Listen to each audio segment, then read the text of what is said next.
Hello guys, इस video में हम बात करेंगे आइसोलेट फंक्शन के बारे में।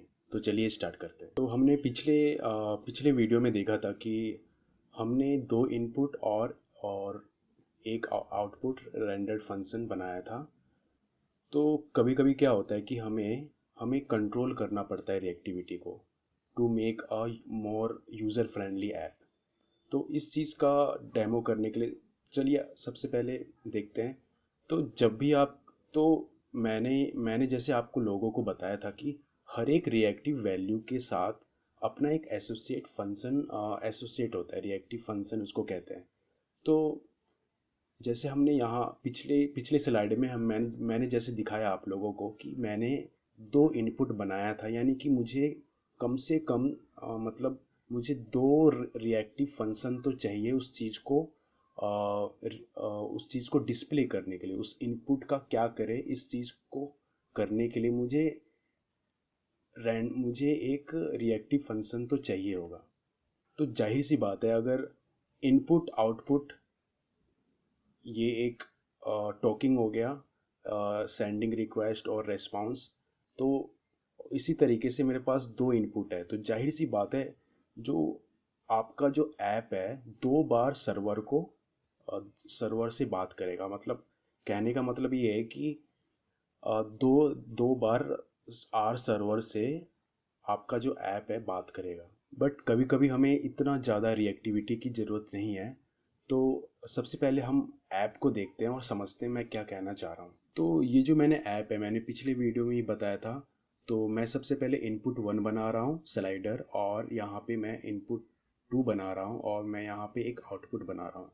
और उस चीज़ की जो कोडिंग है मैंने यहाँ पे बैकग्राउंड में कर रखा है।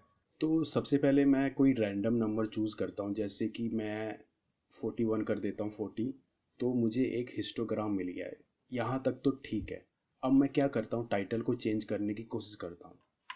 तो जैसे मैं एम को डिलीट करता हूँ, तो आप देखिए कि जो अब क्या हो रहा है कि वो दोबारा से रिक्वेस्ट कर रहा है, रिक्वेस्ट सेंड कर रहा है आर सर्वर को, और दोबारा से कोई रैंडम नंबर जनरेट हो रहा है, और जो आपका आउटपुट है अपडेट हो रहा है। अगर मैं फिर कट करूँ ए को, तो आप देख सकते हैं फिर दोबारा से ये चेंज हो गया। तो अगर मैं यूज़र्स के पॉइंट ऑफ व्यू से देखूँ, तो अगर मैं टाइटल को चेंज कर रहा हूँ तो टाइटल ही चेंज होना चाहिए। अगर मैं वाई लेबल को चेंज कर रहा हूँ तो वाई लेबल ही चेंज हो। पर वो क्या कर रहा है कि पूरा का पूरा जो डाटा है उसी को चेंज कर रहा है। तो कभी भी अगर आपको कभी कभी क्या होता है कि हमें रिएक्टिविटी को बंद करना होता है, हमें रिएक्टिविटी की किसी किसी एलिमेंट में ज़रूरत नहीं होता है। तो इसलिए हमें उस दौरान हमें आइसोलेट फंक्शन की ज़रूरत होती है। तो मैं क्या चाह रहा हूँ कि जब भी कोई टाइटल, या जब भी बाय चांस कभी यूज़र टाइटल से इंटरेक्ट करे, तो मैं ये नहीं चाहता कि उस पर रिएक्टिविटी फीचर हो। तो उस चीज़ को मुझे स्टॉप करने के लिए मुझे आइसोलेट फंक्शन का इस्तेमाल करना पड़ेगा। आइसोलेट फंक्शन का इस्तेमाल करके आपको कर्ली ब्रैकेट में आपको आर कोड लिखना पड़ेगा। तो मैं यहाँ पे इनपुट डॉलर साइन टाइटल लिख रहा हूँ, तो ये एक आर कोड ही है। मैं एक जाहिर सी बात है, मैं एक वेरिएबल बना रहा हूँ टाइटल करके, और उस पर मैं यूज़र से वैल्यू ले रहा हूँ।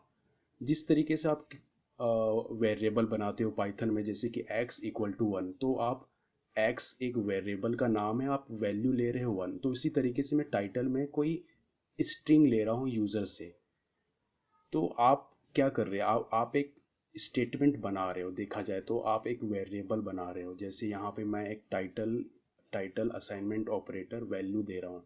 तो ये जो मेरा टाइटल है जो हिस्टोग्राम में बना रहा हूँ वो, और जो मैं यहाँ पे जो मेन टाइटल पुट कर रहा हूँ, तो इसको मैं क्या करता हूँ, नॉन रिएक्टिव कर देता हूँ। उस चीज़ को करने के लिए मैं क्या करता हूँ, आइसोलेट फंक्शन का इस्तेमाल करना पड़ेगा मुझे, और करली ब्रैकेट। अब मैं ऐप को रन करता हूँ।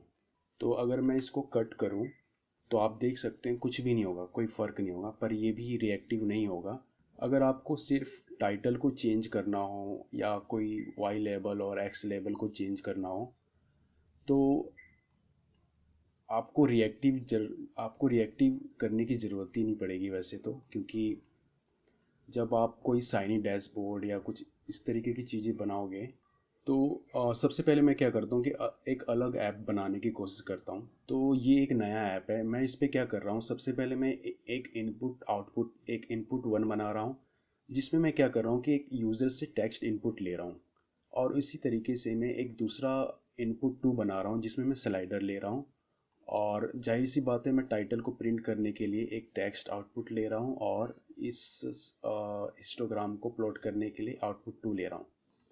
और मैंने यहाँ पे कोडिंग किया हुआ है।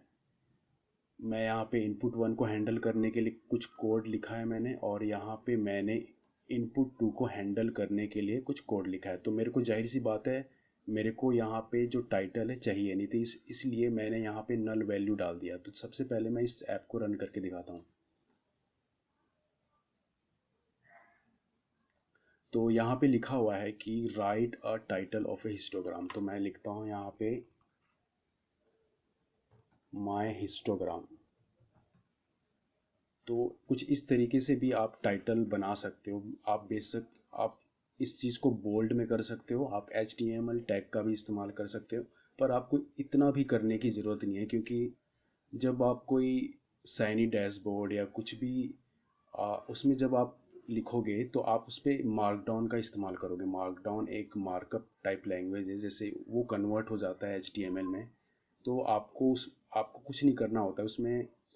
जिस जिस तरीके से जुपिटर नोटबुक में आप मार्कडाउन सिंटैक्स लिखते हो, उसी तरीके से आप साइनी साइनी साइनी डैशबोर्ड में क्या होता है कि आप लेआउट भी बना सकते हो, और जब भी आपको कोई टाइटल देना हो तो वो भी दे सकते हो किसी ग्राफ को या फिर। पर तो अभी के लिए क्या है कि जो भी आप ग्राफ बनाओगे, जैसे मैंने यहाँ पे हिस्ट फंक्शन का इस्तेमाल किया है हिस्टोग्राम बनाने के लिए, और उसी पे ही ऑप्शन आता है टाइटल वगैरह का, वाई लेबल करना है या कोई लेजेंड बनाना है। तो मैं उस चीज़ को, अगर मुझे आइसोलेट करना होगा, मैं आइसोलेट तो कर दूंगा, पर उसमें से रिएक्टिविटी चला जाएगा। ठीक है, अगर आपको इस तरीके के एप्लीकेशन बनानी है कि जैसे यूज़र्स यूज़र्स टाइटल डाले इंटरैक्टिंग वे में, वाई लेबल डाले, एक्स लेबल डाले, तो उस तरीके की चीज़ें आप इस पे नहीं कर सकते हो। आप